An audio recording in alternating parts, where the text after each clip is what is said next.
This is The Most Massive Woman Wins by Madeline George.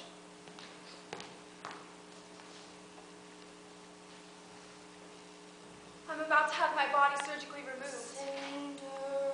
They're taking stuff out. Big chunks. Sloppy humps. I'm here for the acid inner thigh combo. He said my butt and my gut were the parts he paid for. On the way her girdle busted, how many people were disgusted? Oh crap, I hate waiting. If I'm gonna do this, I'm gonna do this, you know? Scared? It's not that. If you're here because you want to be here. On the way her girdle busted, how many people were disgusted? 1, 2, 3, 4, 5. It starts like a tidal wave that grows and grows under your feet until you forget your name and the people you love, and all you have to do is eat. You think if you dared open your mouth, all of creation would get sucked right in. You think about eating alone in bed. Now you're gorging. All chewy chips ahoy, no room to breathe. Now you're doubling over, spitting, shaking, face in the toilet. So sorry, so ashamed. You eat until you can't fit another bite into your body. You're bloated, drowned from the inside out. You're done. You're done for. So you throw out the evidence and flush down the rest. Regain control. And you go back to doing exactly what you were doing before. Look who's not playing. She's excused. She's always excused. Loser. She can't play dodgeball. She's ginormous. Gigantoid. Hey, Fatso, what position are you playing, huh? Offense?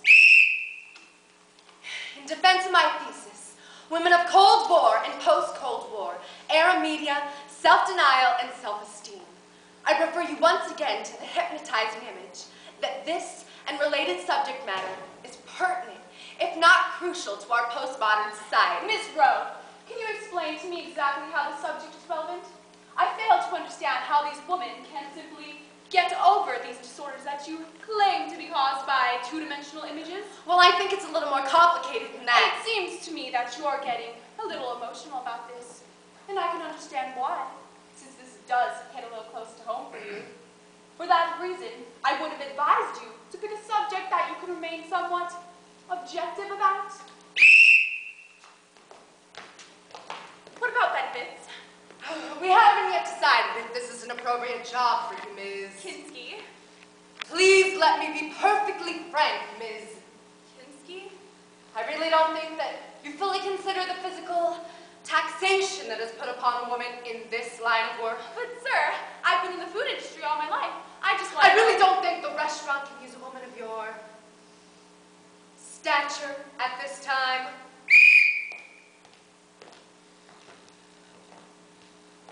My husband has a theory.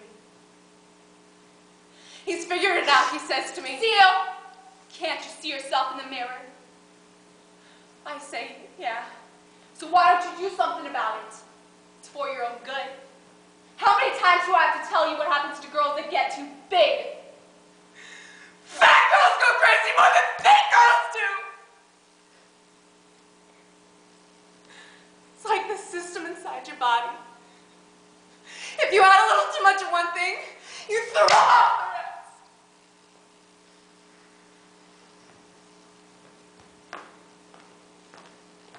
Our mothers all taught us the same thing. Hush up, Carly girl. Sit still till we get to Grandma's and Mama will give you a cookie. If you're good, you can lick the bowl. Do you kiss your mother with that mouth? Children are starving in Denmark. Eat your peas. Open wide. What's the matter? Don't feel well? What's the matter? Don't you want some dessert? How about some Mama's home-baked cherry pie? Chocolate mousse. Mama's always right. You just wait. I wonder what it'll actually be like. What are you afraid of? This is what we've been waiting for. I met my boyfriend at the candy store. He bought me ice cream. He bought me cake. He brought me home with a bellyache. Mama, Mama, I feel sick. Call the doctor, quick, quick, quick. Doctor, doctor, will I die? Count to 5 and you'll survive. 1, 2, 3, 4, 5. Once upon a time, there was a very beautiful woman who never wanted or asked for anything until one day she got very extremely hungry. So she said to her husband, "Honey, climb over that wall and get me some of them radishes I see growing down in that garden." But this was no ordinary garden. This was no ordinary woman. This